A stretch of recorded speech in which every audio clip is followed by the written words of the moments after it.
Hi and welcome to another demonstration of the Steel Detailer. Today we're going to cover how to create marking plan or construction drawings for the fabricator on site. Basically the drawings themselves are either GAs, if you want to call them general arrangements. It depends on from which country you're from. I'd like to welcome everybody firstly for attending today's webinar and taking the time out to learn how to use this function. Now this is a new function that we're going to put into the product. It'll be available next week.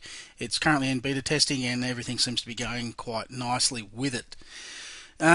What I've done is I've muted everybody because we get a lot of noise coming from different directions. If you're not hearing me, please raise your hand. If you can't hear anything, you can see my mouse moving on the screen. Obviously you can't hear me if you can't hear me. Obviously if you can't hear me, then just raise your hand.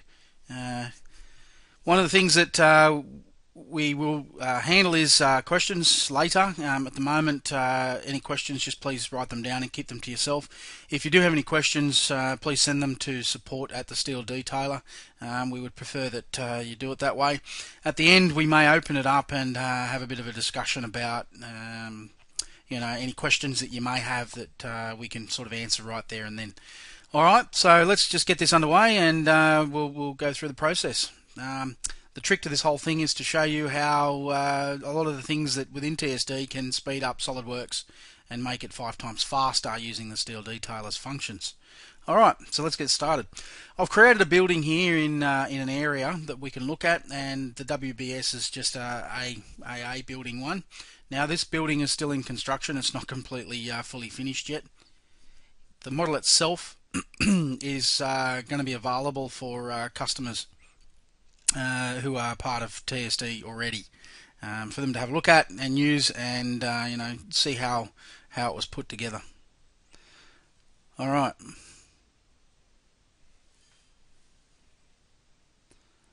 So that's loaded.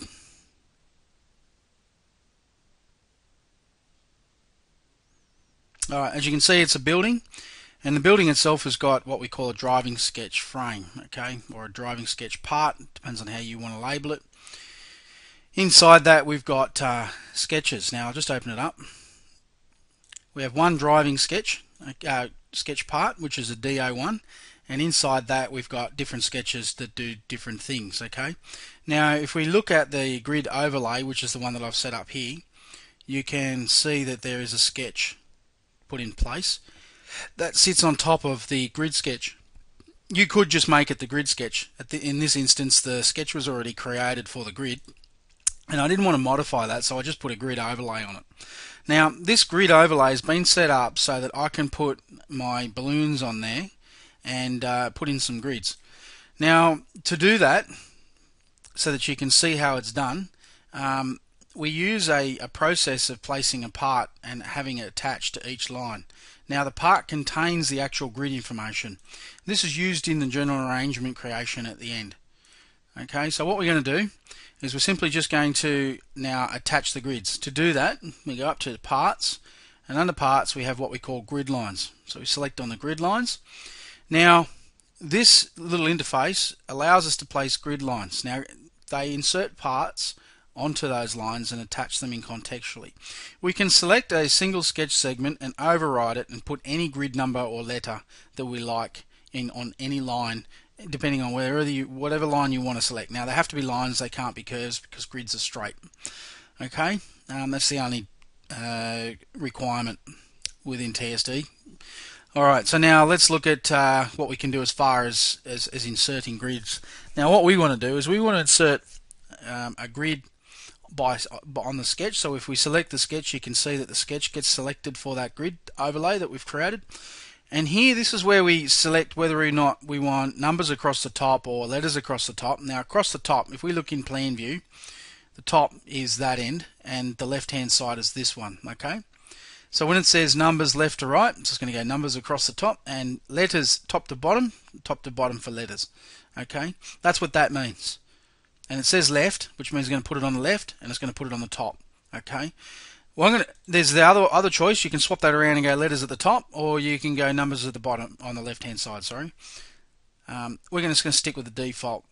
Now if I click my tick, that'll put a grid on every line automatically for me, and it will automatically number it in sequential order, including letters from A to Z. So that's just adding those in one by one. I apologise if you've got a white screen. I've got resources going on. So let's just have a look at what went in.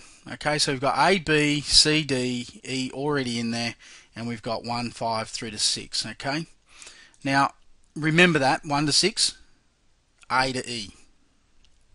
Alright, so that sets up the grids. Now let's just have a look at what came in. So now we've got D through D2, DO2 down to D12. If I open up the grid, we've got some things in here that you might want to be aware of.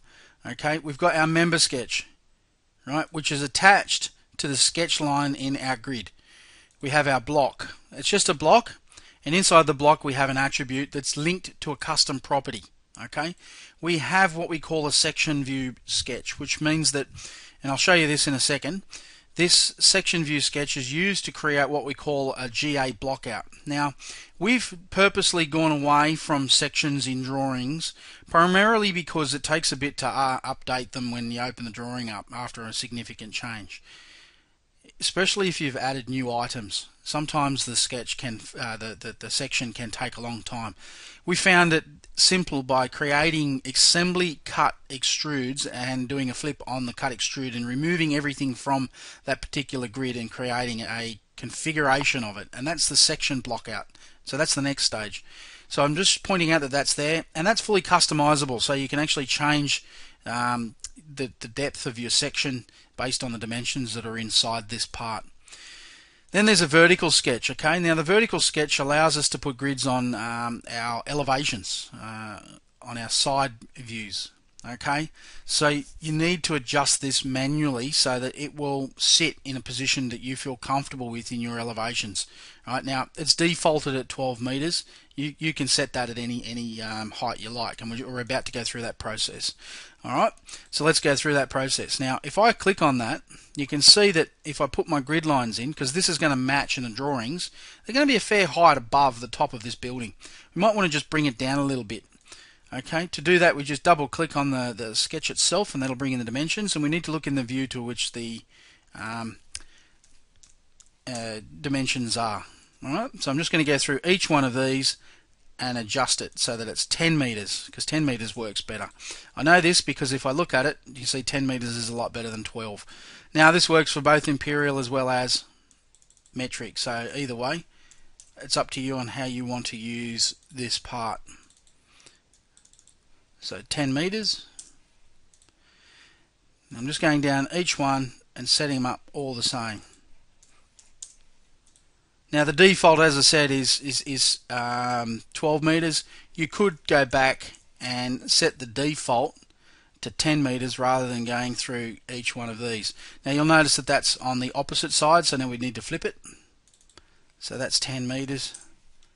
And this will vary depending on your project. So if you want to go in there and change that part every time, it's best that you just do this. It only takes a couple of minutes.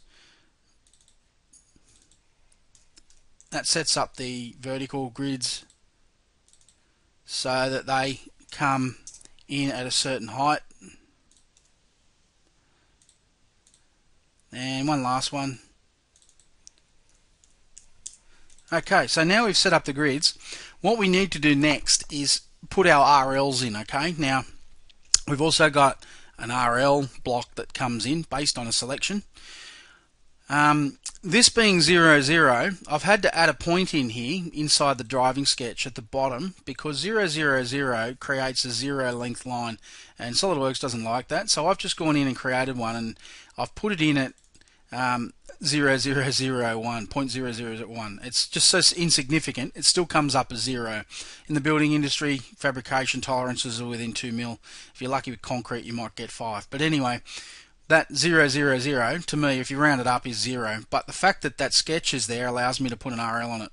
Now, as I said, if you go and drop an RL in, it's going to sit on 0, 0, 0, and it'll give an error. Right? So we just want to avoid that. Now I'm just going to hide some of these sketches because I don't want to select something that is going to get in my road when I go to put my RL in. Alright? If you go to TSD parts and you go reduce levels, you can select either an elevation or a reduced level. if you don't know what a reduced level is, a reduced level is used in Australia. It's height above sea level. It's a datum point to which we measure everything to in Australia. It's relative to that datum point. That's why it's called a reduced level. The elevation means that you don't know what the reduced level is at any datum point within your site, and you've just gone, okay, the bottom of my base plates or the top of my concrete is going to be EL0, and everything off that is relative to that point. Okay, so this is more of a relative location for placing it. Now this 0 that you see here, this is a dimension that can be used if you were using an RL and you decided that your building needed to be offset and you wanted to keep your building at 0 in your model, but you wanted the RL to reflect it so that the RL will bring in the correct RL.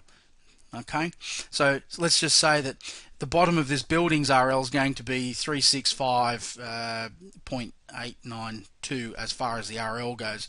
So we can punch that in there, and what TSD will do is it will automatically add the heights to the RL for you, and you will get the correct RL. Alright? Very important that you use this if you need to. Now, all of our modelling techniques inside TSD is that we actually set it up so that the RL is in the right place. So when you measure anything or get a point on any steel section, just by using the measure tool, you can get the correct RL, so you know where you're at. This alternative process, you actually have to add your base RL and the distance from 0 to wherever you're measuring if you use just the measure tool and not set your building up at the correct RL. Okay, usually this would occur when you've modeled your model and you don't want to move it, but you've found out that the elevations are now obsolete and you've now gone to RLs. Alright, so I'm just going to select a point inside my window which I've created here for my RL, and I'm just going to stick with an RL at this stage, and I'll just show you what happens. So now this has put in an RL for me. As you can see, it's got RL2, which is incorrect. You've actually got to go into the actual component, so I'm just going to collapse my tree here, go to the last part that's been added, and just do a rebuild, and you'll see zeros come up. Okay, don't worry about the nomination of that at the moment. This is just purely in the model, and what's in the model does not get copied, or should I say, doesn't show directly through into your drawing. It is in the GA a copy of what's been shown. Okay, so that's come up as 0, so that's worked, it's not failed, so hence the reason the point. I've got to go back into the sketches that I've just turned off because I may want to use them later. I need to make sure that I've got them all turned on, and I'm just going to make sure that elevation is turned on as well. Okay, now let's just put in some more RLs. If we go up to the TSD parts, reduce level, I want to pick the Eve location and select my tick, so that puts in that RL. Now these update automatically if you change your building. Just going to put in another one. Now you'll notice they haven't been updated. I've got to go into them to update them. If you get out of the model and get back in again, they automatically update. Alright, now I'm just going to go into these last two, just do a rebuild, and you'll notice that that's changed to the 6 meter eave height on the building, and this is now the ridge height. So I can see my dimensions are starting to come through in my RLs. Okay, now we need to do a little bit of modifying as far as the RLs go. Alright, so we need to go in and change those. Now what's in an RL? Let's open it up and have a look at the part. We have our member sketch, which is going to need stretching because we need to bring it out past the end of the building because this line is used inside our GAs. We also have what we call a perpendicular sketch.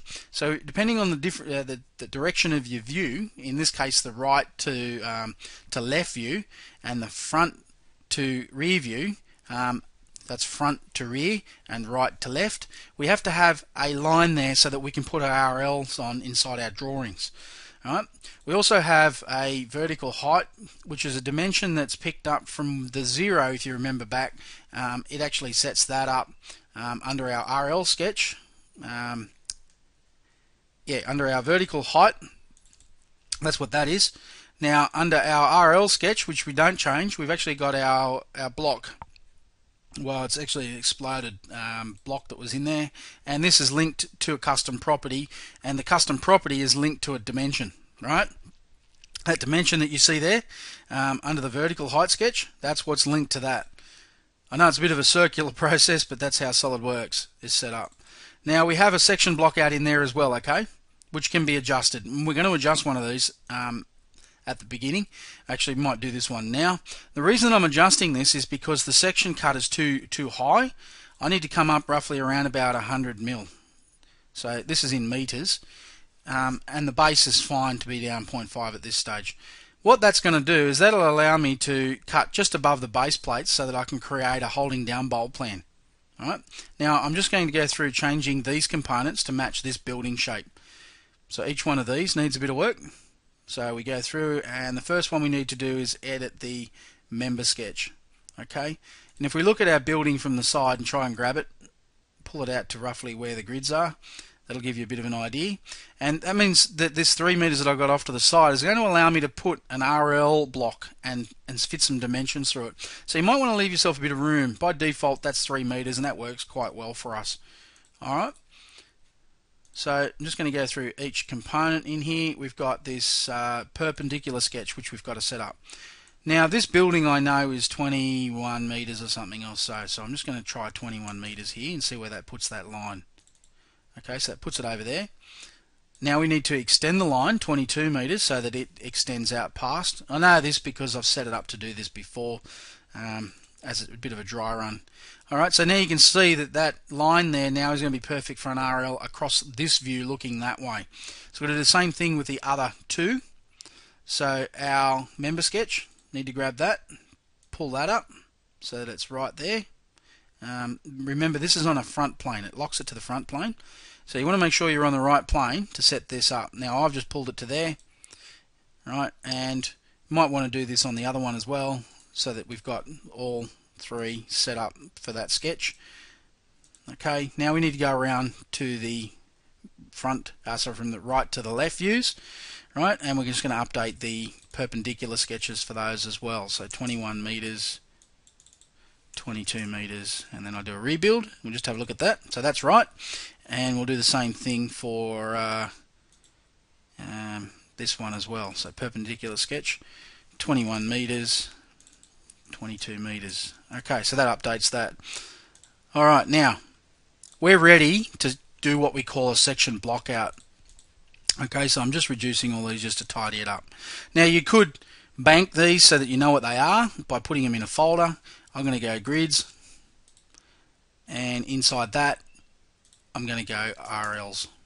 Okay, that just allows me, if I need to come back to change anything, to have a look at those. Alright, so now I'm just going to get out of that driving sketch, and now we're going to use the section block out phase. Okay, now this entire model, I've just saved it, so we'll just wait for that to save. This entire model is going to be broken up into sections based on grids, RLs. One more thing that we need to do, I just need to mention this, is that there's a section cut in here that may need to be modified. So if we go around here, go back to the driving sketch and edit in context, the RL that I've got in mind is this one. Okay, this is the one that sits at the 6 meter eave, and this is the one that's going to encapsulate the entire roof. Now if I have a look at the section view cut, you can see that it's not going to do that. So I'm just going to double click on it, and I'm just going to increase this probably to 1500 just to capture the roof. Alright, so let's just rebuild that. Alright, now it's going to grab the roof. Okay, so now we're ready to go for our section blockouts. Now it's up to you on how you want to do this. You can actually, I'll just save it again because of that that change. That way we've got it all hunky-dory. There's a word I haven't used in a while. Alright, so now what we want to do is we simply want to go through a process of creating configurations and blockouts through this whole project. Now if you can imagine doing this by hand, it would take some considerable time. What we've got here is we have under our TSD drawings, we have our section blockout, which is this one right here. Now our section blockout will go through and grab the grids and the RLs and look for the section blockouts and create the blockout section cuts for our sections for our GAs, and it will create a configuration for each one of those so that we can select those for our drawing views. So now we get all of our components, okay, that form our grids and our RLs, ELs, okay, and we just hit our tick. Now this takes a little bit of time, so we'll just sit back and just let it happen. It could be between 5 or say 10 minutes. If you were to do this manually, it may take a couple of hours, depending on how fast you are. Alright, so we'll just sit and wait for this to happen. Now you're not going to see anything until the end. One of our auditors has mentioned that it would be good if we could see each config being added to the model so that you can see what's actually going on. That would just take a little bit more time, you know. You'd have to wait for it to show, and then I'd rather do it speedy, and that means doing the whole lot, have it all show up at the end and be done with it, than pausing it. So yeah, 5 minutes, we'll just sit here and watch this happen. Now what this is going to save you an enormous amount of time. If you were to drop in a new item after you've created these configurations, anything that fits within a grid or an RL is going to be captured. Okay, anything, because it's set up, it's ready to go. Now if I was to go and modify a drawing sheet with a section in it, I go and put a new item in there, the item might not fit within the section itself. So then I've got to go and modify the section. That is a problem. What we want to do and what we want to achieve is just some simplicity, some sort of a simple process that allows us to be able to do this easily and effortlessly. Okay, and we found that it's just so much better to create section cuts inside your assembly for our drawings. And if you don't understand that, sit with me and I'll show you how, after you've added a new item into your project, and how that item itself can influence a drawing. I can show you how that happens, and when it does influence a drawing, it's really painful to adjust. You've got to go in, you've got to edit the sketch, then you've got to do this massive rebuild, and drawing time to rebuild is incredibly long. So what we want to do is reduce that time. What I mean by incredibly long, obviously the size of the model determines that. I mean, this model here isn't so big, it's just a little one. There's probably about 5,000 parts in there. Big models, the biggest I've ever done, 139,000 components. That's the biggest model that I've created. It was 2 buildings on an L shape, and I've actually got a video of it just to show you the size of it if you're interested while this is still going on. This is the video here on the desktop. One of our guys in our office did a render of it. Bit of an eye-opener. 139,000 components in this thing.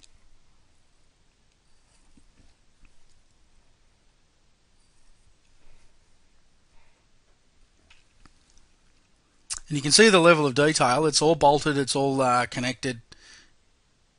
There's clips for all the panels everywhere that hold the panels in place. There's columns that everything attaches to. There's awnings around the outside of the building, which you can see there. And that's just a snippet of the model that was created for 139,000 components. It's just an indication of some of the buildings that you can do with TSD. Alright, I thought I'd just show you that while this was going on. And right now I've got a bit of a white screen happening because I've gone off to the side. So we'll just let that build. As I said, it takes between 5 and 10 minutes depending on the size of the model. Once it's done, you can reuse them over and over again, and you don't need to do them anymore. Unless you create another grid or add another grid to your project. Okay, so we'll just sit and wait for now.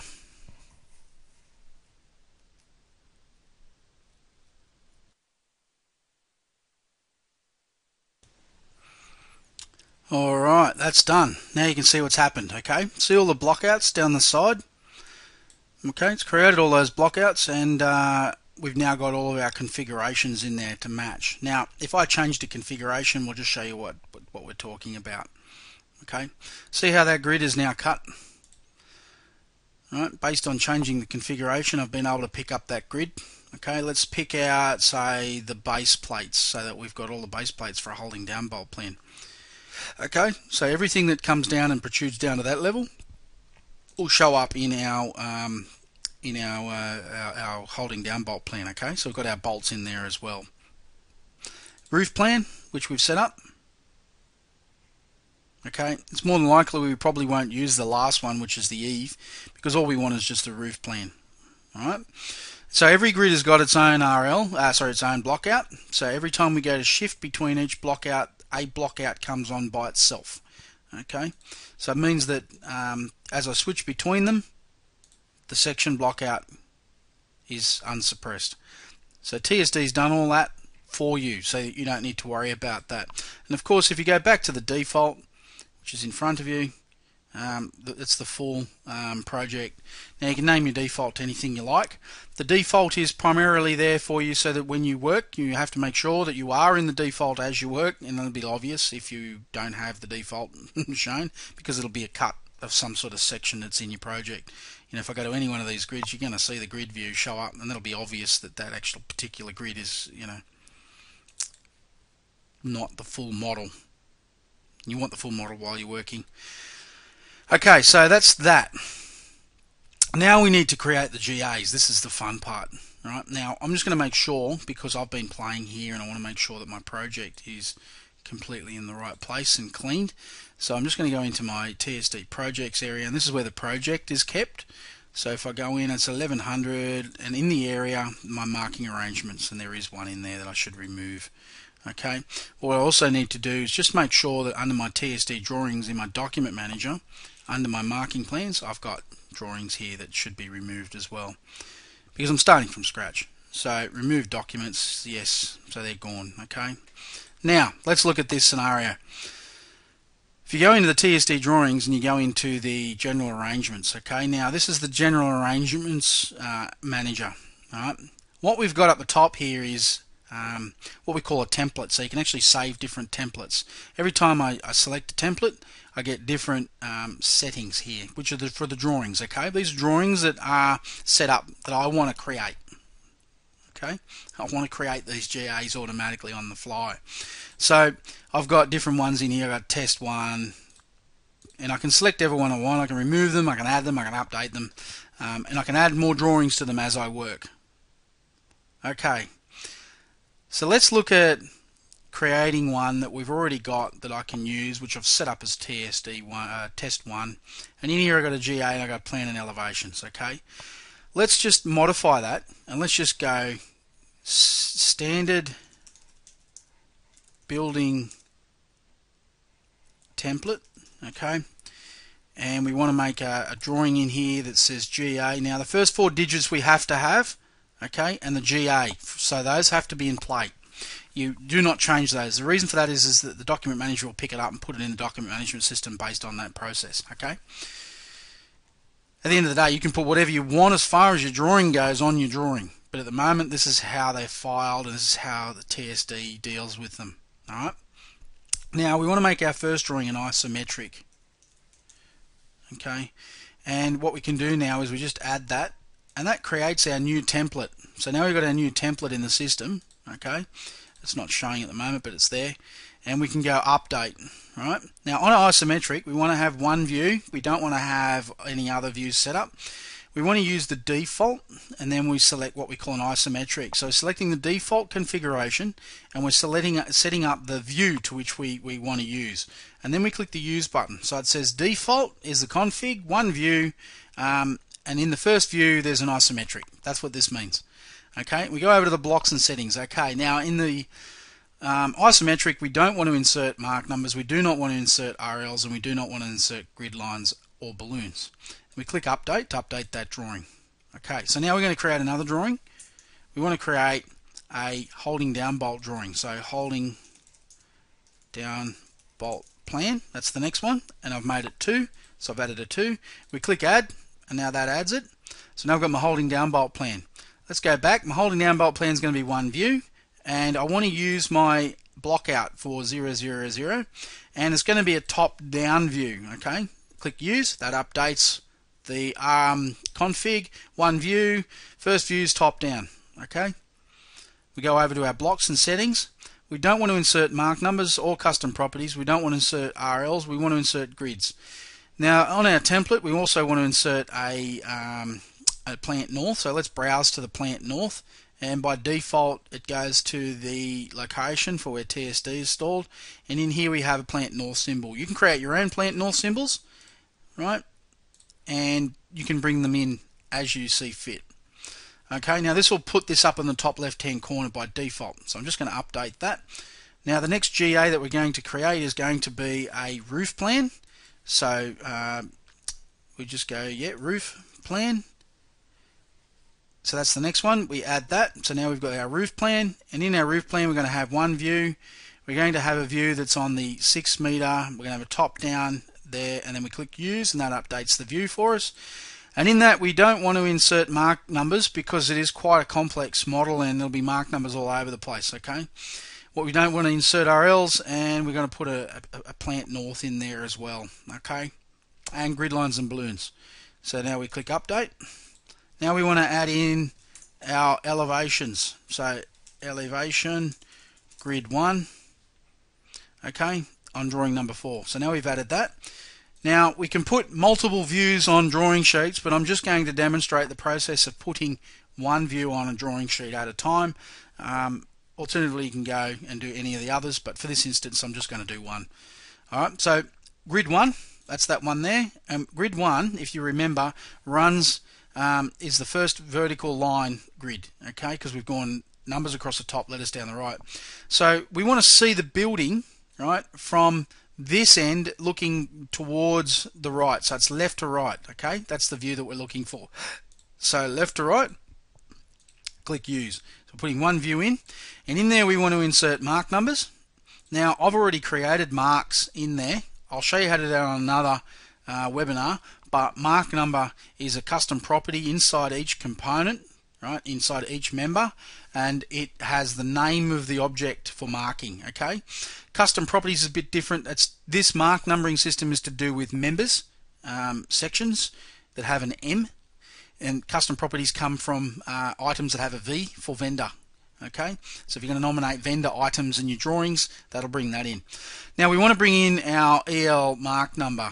Right, now I'm just going to make sure we've got the right one here selected. Grids, and sometimes this happens, we get that sort of thing set up there. Oh no, it's not grids, it's blocks, my fault. And what we want is we want to put in our grid top. These are RL, sorry. So our drawing block left, which is this one. Okay, we want that one to come in. Now I don't want a north symbol and I want grids. Okay, click update. Okay, now the next one's easy. We just do the same thing again. Now it's going to be grid 6 because the end of the building is grid 6, and we add that one. So now grid 6 is added. Now we need to change we don't need to change the number of views. We just need to change it to grid 6. And now grid 6 is on the right hand side and we're looking left, so we need to go the other way. So front to rear, right to left. Use that. Okay, all the settings should be the same as what I've got here. We go update. Next drawing 6, 7. Grid A. That's what we want. So grid A is the top one. Okay, if you remember where grid A is this one running across here. We want to look from the rear to the front. So let's change that. So rear to front. Oh, change the config first. So rear to front.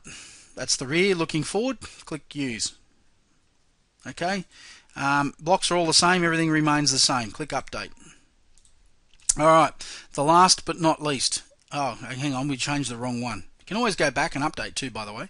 Grid 6, which is left to right, right to left. Okay, let's put that back where it was. Okay, now update. What we need to do is just remember, click add. Okay, so we've just added the next drawing, grid A. Grid A is rear to front. Just got a bit of a rebuild thing happening here. Just be careful. Oh, sorry, be patient. It'll show up in a sec. Oops, what's happened? There we go. So we've added the grid A in, so now we need to set that up. Grid A is the top one, so we need to set that up so that that is from rear to front. Click Use. Blocks and settings are exactly the same, doesn't change. Update. And then last but not least, let's create 7, and the last grid, if you remember, is E. Let's add 7 and E, and now let's go to grid E, which is that one there, and grid E is this one looking forward. Okay, so it's front to rear. Okay, so front to rear, click Use. Okay, so that's updated. All the settings for blocks and settings should be identically the same, so let's go update. Okay, so now everything's been added for our drawing set for our standard building template. What we can do is minimize this so that we can see everything happening in front of us. The project data updates the title block ticked on. That means that when we set up our project, the project information comes into the drawing. The leave the drawing open process, I like to leave it open because I've got to come in and do some tidy up work, and I want to go to the document manager after it's completed so that I can add in revisions and things like that automatically.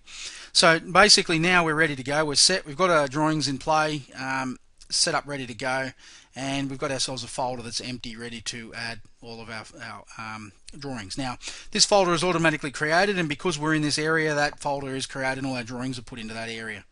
So now if I hit create, this is what happens. We sit back and we watch it build it all for us so that we don't have to go through and put views on drawing sheets. It automatically scales it so that it sits on your drawing for you. And hopefully it'll show us. There we go, there's our building. That's the first drawing, the isometric drawing, and you'll see the list and the marking drawings area on the left hand side. As it goes through each drawing, it will highlight that line for that drawing that's been created. Now, based on the size of your model, this could take a little while to do, so you might want to go for a coffee, come back again, or set it up on a computer that's off to the side. And let it do its thing by itself. Okay, so this is the holding down bolt plan coming in. It's adding the view, changing the configuration of the view, putting in the grid lines, grid balloons.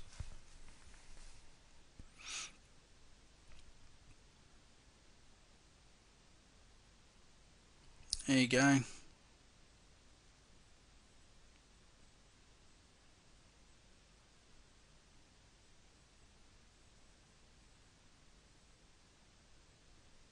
Of course, you can scale these up if you're not happy with the scale.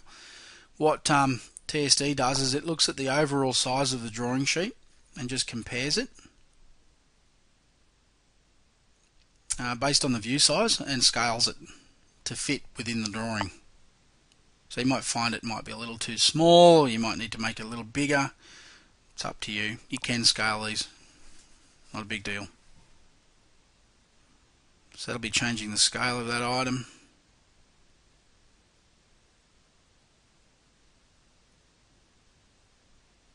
There we go.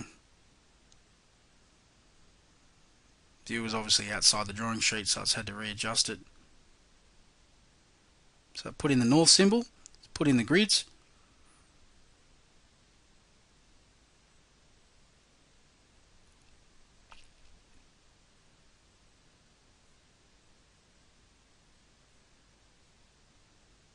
So that's the roof plan.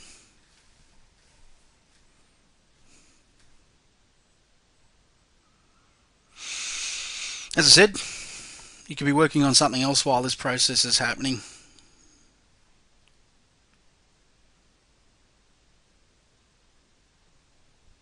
So simply just dragging and dropping a view on, drawing your lines, putting your grid balloons on, and doing this all manually has now been automated to save you lots of time. Now this can be anything greater than 5 as far as the speed goes. So now we're adding all the mark numbers. So this just shows you can add mark numbers to your model. At the moment, anything that's vertical that's coming in means that it's a vertical member, so a column. And they've got leaders in there, so you can go in and adjust it all. So in comes the grids, here comes your RLs. Now those RLs match what's on your in your 3D model.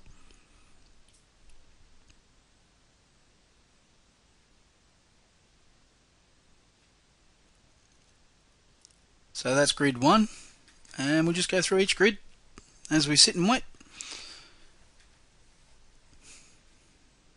The drawing sheet template's being changed over to match your project's drawing sheet template automatically. You'll notice that it's swapping it out. It'll be adding in the project data to the drawing sheet.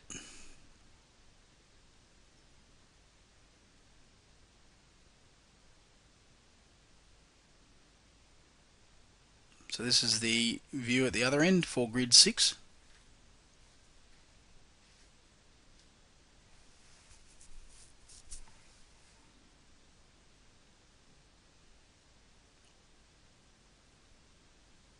Putting the RLs in.